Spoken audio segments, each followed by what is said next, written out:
தமிழ் உறவுகளுக்கு வணக்கம். இது உங்கள் வேர்களை தேடி தமிழ் மீடியா. கொல்லனை வேல் வரி நெடுங்கண் கௌசலைத்தன் குலமதலாய் குனிவில் ஏந்தும் மல்லணைந்த வரை தோளா வல்வினையேன் மனமுறுக்கும் வகையே கற்றாய் மெல்லனை மேல் முன் துயின்றாய் இனி போய் வியன் காண மரத்தின் நிழல் கல்லனை மேல் கண் துயில கற்றையோ காகுத்தா கரிய கோலே என்று குலசேகரர் பாடியிருக்கிறார். தனையனான ராமன் காட்டுக்கு புறப்பட்டான் என்றவுடனே தந்தை தசரதன் புலம்புவதாக இந்த பாட்டு அமைந்திருக்கிறது. ஆம், அரண்மனையில் பிறந்து அரண்மனையில் வளர்ந்து அம்சத்தூலிகா மஞ்சத்தில் உறங்கிய பிள்ளை இனி காட்டிலே கல்லையே அணையாக கொண்டல்லவா உறங்கப் போகிறான் என்றவுடனே உள்ளத்தில் எழும் ஸ்தாபம் இந்த பாடல் மூலம் வெளிப்படுகிறது. ஆனால் இந்த பிள்ளை கல்லை மாத்திரம்தானா அணையாக கொள்கிறான்? புல்லையுமே அணையாக கொண்டிருக்கிறான். கதையை நமக்கு தெரிந்ததுதான். அதாவது சீதையை எடுத்துச் சென்று இலங்கையில் அசோகவனத்தில் சிறை வைத்து விடுகிறான் ராவணன். அவள் இருக்கும் இடத்தை அறிந்து வந்து சொல்கிறான் அனுமன். உடனே ராமன் சுக்ரீவனுடைய வானர படையின் துணையுடன் இலங்கை மீது படையெடுக்கிறான். இடையிலே இருக்கிறது கடல். கடல் கடந்துதான் இலங்கை செல்ல வேணும். விபீஷ்ணனின் ஆலோசனைப்படி வருண பகவானை வழிபட முனைகிறான் ராமன். அதற்காக தர்பை புல்லையே சயனமாக்கி அதிலிருந்து வருணனை வேண்டுகிறான். இதை கம்பன் சொல்கிறான். தருண மங்கையை மீட்பது ஓர் நெறி தருக என்னும் பொருள் நயந்து நல் நூல் நெறி அடுக்கிய புல்லில் கருணையாம் கடல் கிடந்தது கருங்கடல் நோக்கி வருண மந்திரம் எண்ணினன் விதிமுறை வணங்கி என்று. இப்படி புல்லணை மேல் கிடந்து வருணனை வேண்டிய தலம்தான் திருப்புல்லணை. அந்த தலத்தையே தற்பொழுது திருப்புல்லானி என்று அழைக்கிறார்கள். இன்றைய காணொளியில் திருப்புல்லானி ஆதி ஜெகநாத பெருமாள் திருக்கோவிலின் ஸ்தல வரலாறு, சிறப்புகள் ஆகியவற்றை தான் பார்க்க போகிறோம். காணொளியை ஸ்கிப் பண்ணாமல் முழுசாக பாருங்க. நீங்கள் இன்னும் நம்ம சேனலுக்கு சப்ஸ்கிரைப் பண்ணலைன்னா சப்ஸ்கிரைப் பண்ணிடுங்க. மறக்காமல் பக்கத்தில் இருக்கிற பெல் பட்டனை ப்ரெஸ் பண்ணிடுங்க. வாங்க காணொளிக்குள்ளே போகலாம். திருப்புல்லானி ராமநாதபுரத்திற்கு தெற்கே கீழக்கரை செல்லும் பாதையில் ராமநாதபுரத்திலிருந்து 6 மைல் தொலைவில் அமைந்திருக்கிறது. ராமநாதபுரம் ஸ்டேஷனில் இறங்கி வண்டி வைத்து கொண்டு போகலாம். சொந்த கார் இருந்தாலும் ஜாம் என்று காரிலேயே கோவிலின் வாயில் வரை செல்லலாம். இந்த ஊர் மிகவும் சிறிய ஊர். கோவில் பெரியதுமல்ல சிறியதுமல்ல. கள்ள விழும் மலர்காவியும் தூமடல் கதையும் புல்லும் அல்லற் பழனங்களும் சூழ்ந்த திருப்புல்லானி என்று மங்கை மன்னன் பாடியிருக்கிறான். ஆனால் இன்று அந்த அல்லற் பழனங்களையோ மலர்காவிகளையோ பார்த்தல் மிக மிக அரிது. கடற்கரையை ஒட்டிய கிராமம் ஆனதால் மணல் குன்றுகளுக்கு குறைவே இல்லை. இருப்பினும் கோவில் வாயில் வரை பேருந்துகள், கார் ஆகிய வாகனங்கள் அனைத்தும் செல்லும் நல்ல ரோடு அமைந்திருக்கிறது. ராமநாதபுரத்திலிருந்து அரை மணி நேரத்திற்கு ஒரு பேருந்து இயக்கப்படுகிறது. பேருந்துகளுக்கும் குறைவே இல்லை. இந்த தலத்தில்தான் புல்லர், கண்ணுவர், காலவர் முதலிய முனி புங்கவர்கள் தவம் புரிந்து முக்தி பெற்றிருக்கிறார்கள். ஆம், முனிவராம் புல்லர் விரும்பியபடியே அந்த ஜனார்த்தனன் தேவியர் மூவரோடும் சதுர்புஜத்தோடும் பஞ்சாயுதங்களோடும் ஸ்ரீவத்சம், கௌஸ்துபம் முதலிய மாலைகள் அணிந்து பீதாம்பரமும் அணிந்து திவ்யாபரணங்களும் தரித்து எழுந்தருளியிருக்கிறார் பெருமாள். இன்னும் இந்த தலத்திலே தேவலர் என்னும் முனிவர் தவம் செய்யும் பொழுது சப்த கன்னியரும் அங்குள்ள திருக்குளத்தில் ஜலகிரீடை செய்திருக்கிறார்கள். அவர்கள் தம் தவத்தை கலைத்ததற்காக அவர்களை யஷ்யர்களாக போகும்படி சபித்திருக்கிறார் அந்த முனிவர்.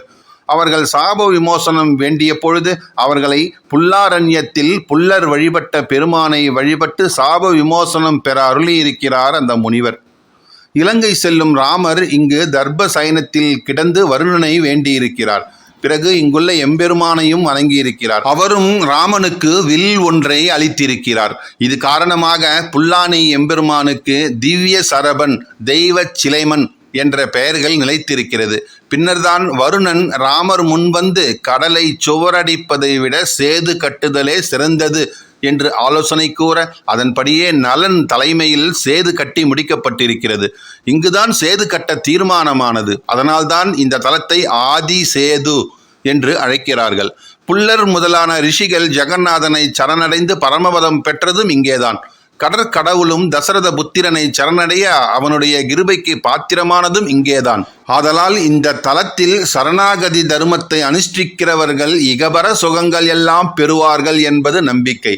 இந்த தலத்தில் கல்யாண ஜெகநாதன் என்ற திருப்பெயரோடு பெருமாள் கோவில் கொண்டிருக்கிறார். தாயாரின் திருநாமம் கல்யாணவல்லி.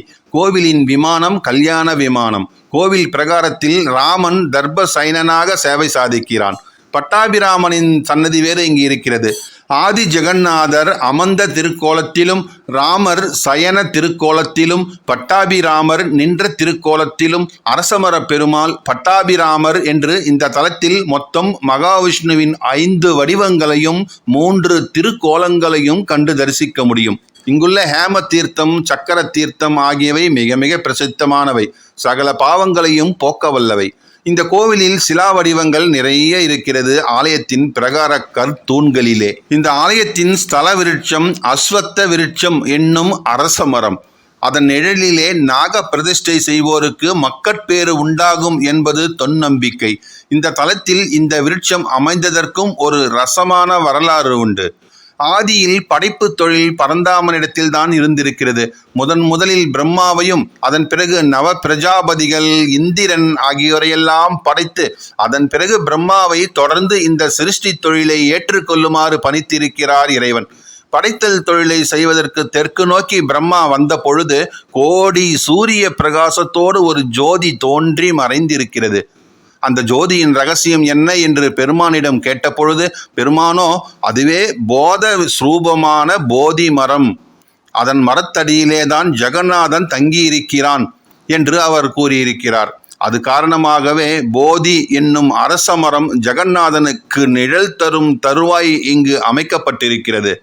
போதி மரத்தடியில் ஞானம் பெற்ற புத்தரை கூட மகாவிஷ்ணுவின் அவதாரம் என்று சொல்வது இதனால்தானோ என்னவோ. இந்த தலத்திற்கு திருமங்கை மன்னன் வந்திருக்கிறார், பாடியும் இருக்கிறார் 20 பாசுரங்கள்.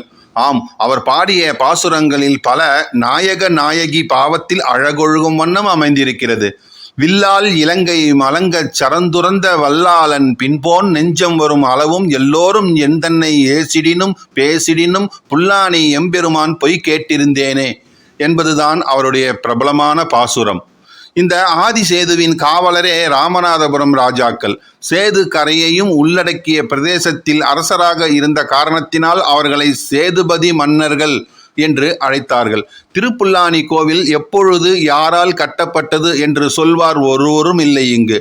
ஆனாலும் கூட பரராஜசேகர் ராஜா காலத்தில் தான் கட்டியிருக்க வேண்டும் என்று எமக்கு தோன்றுகிறது. 27 கிராமங்களை இந்த கோயில் பராமரிப்புக்காக சேது சமஸ்தானத்தாரால் விட்டு கொடுக்கப்பட்டிருக்கிறது.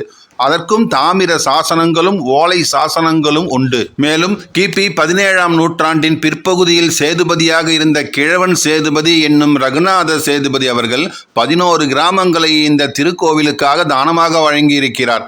இவருக்கு பிறகு வந்த விஜய ரகுநாத சேதுபதி, முத்துராமலிங்க சேதுபதி ஆகியோரும் பல நிபந்தனைகள் எல்லாம் ஏற்படுத்தி இருக்கிறார்கள். கோவிலுக்கு சொந்தமாக நிறைய உப்பளங்கள் வேறு இருக்கிறது. மன்னார் வளைகுடா கடலில் நடைபெறும் முத்து குளிப்பில் கூட இந்த கோவிலுக்கு ஒரு பங்கு உண்டு என்பதையெல்லாம் அறிய முடிகிறது. எல்லாம் சொல்லிவிட்டு ஒன்றை சொல்ல மறந்துவிட்டேனே. இந்த தலத்தில் இறைவில் நெய்வேத்தியமாகும் திருக்கண்ணமுது, அதாவது பால் பாயாசம் மிக மிக சுவையுடையது. பகலில் போகிறவர்களுக்கு இந்த பால் பாயாசம் கிடைக்காது. மாலை வேளையில் இந்த ஆலயத்திற்கு செல்பவர்களுக்கு மட்டும்தான் இந்த பால் பாயாசம் கிடைக்கும். இந்த பால் பாயாசத்தை அருந்தும் திருமணமான பெண்களுக்கு கூடிய விரைவிலேயே குழந்தை பேறு கிட்டும் என்று சொல்லப்படுகிறது. இந்த தலம் குழந்தை வரம் அருளும் தலம். ஆதி ஜெகநாத பெருமாள் ஆலயத்தில் புத்திர காமேஷ்டி யாகம் நடத்திய தசரதர் இந்த யாகத்தின் பொழுது தேவதூதர் கொண்டு வந்து கொடுத்த பாயாசத்தை தனது 3 மனைவிகளுக்கும் வழங்கியிருக்கிறார். இதன் பலனாகத்தான் ராமன், லட்சுமணன், பரதன், சத்ருக்னன் ஆகியோரெல்லாம் பிறந்தார்கள் என்றும் சொல்லப்படுகிறது. இந்த தலத்திற்கு வந்த நாம் ராமநாதபுரத்திற்கு வடகிழக்கே 7 மைல் தொலைவில் உள்ள தேவி பட்டணம் வரை சென்று அங்குள்ள பட்டாபிராமனையும் வணங்கலாம். அங்குதான் பட்டாபிராமன் வருணனுக்கு அபயமளித்திருக்கிறான் என்று புராணங்கள் கூறுகிறது. அங்கு பிரதான தேவதை மகிஷாசுரமர்தினி. அதனால்தான் தேவி பட்டினம் என்று அந்த தலத்திற்கு பெயர் வந்திருக்கிறது. இந்த தேவி பட்டினத்தை அடுத்துதான் நவபாஷான நவகிரக திருக்கோவில் அமைந்திருக்கிறது. சமுத்திர தீர்த்தம் என்றும் அதை அழைக்கிறார்கள். இலங்கைக்கு செல்வதற்கு முன்பு ஸ்ரீராமர் அங்குதான் நவகிரக பூஜை செய்திருக்கிறார். 9 குத்துக்கல்களை கடலில் இருக்கின்றன அந்த இடத்திலே. அந்த 9 குத்துக்கல்கள் தான் நவகிரகங்கள் என்று சொல்கிறார்கள். அந்த இடத்தில் அலை அடிப்பதே கிடையாது. அந்த தீர்த்தத்தில் நீராடி பக்கத்தில் உள்ள கோவிலில் மங்களநாதர் மங்களேஸ்வரியை வணங்கினால் எல்லா நல்ல பலன்களும் கிடைக்கும். இந்த தேவிப்பட்டினம் நவபாஷான நவகிரக திருக்கோவில் பற்றிய தனி காணொளி ஒன்று நம்ம சேனலில் ஏற்கனவே பதிவு செய்திருக்கிறோம். அந்த காணொளியின் லிங்க் டிஸ்கிரிப்ஷனில் கொடுத்திருக்கிறேன். சரி, திருமாலின் 108 வைணவ திவ்ய தேசங்களுள் ஒன்றாக திகழும் திருப்புல்லானி ஆதி ஜெகநாத பெருமாள் திருக்கோவில் தினசரி காலை 7 மணி முதல் 12:30 மணி வரையிலும், மாலை 3:30 மணி முதல் இரவு 8:30 மணி வரையிலும் நடை திறக்கப்பட்டிருக்கும். இந்த ஆலயத்திற்கு பேருந்து மூலம் சென்று வர விரும்பும் பக்தர்கள் ராமநாதபுரம் பேருந்து நிலையத்திலிருந்து இயக்கப்படும் பேருந்துகள் மூலமாக 10 கிலோமீட்டர் பயணித்து திருப்புல்லானி திருத்தலத்தை அடையலாம் என்பதை தெரிவித்துக் கொண்டு உங்களிடமிருந்து விடைபெறுகிறேன். இந்த காணொளி உங்களுக்கு பிடித்திருந்தால் லைக் பண்ணுங்க, ஷேர் பண்ணுங்க, மறக்காம உங்கள் கருத்துக்களை கமெண்ட் பாக்ஸ்ல கமெண்ட் பண்ணுங்க. நன்றி, வணக்கம்.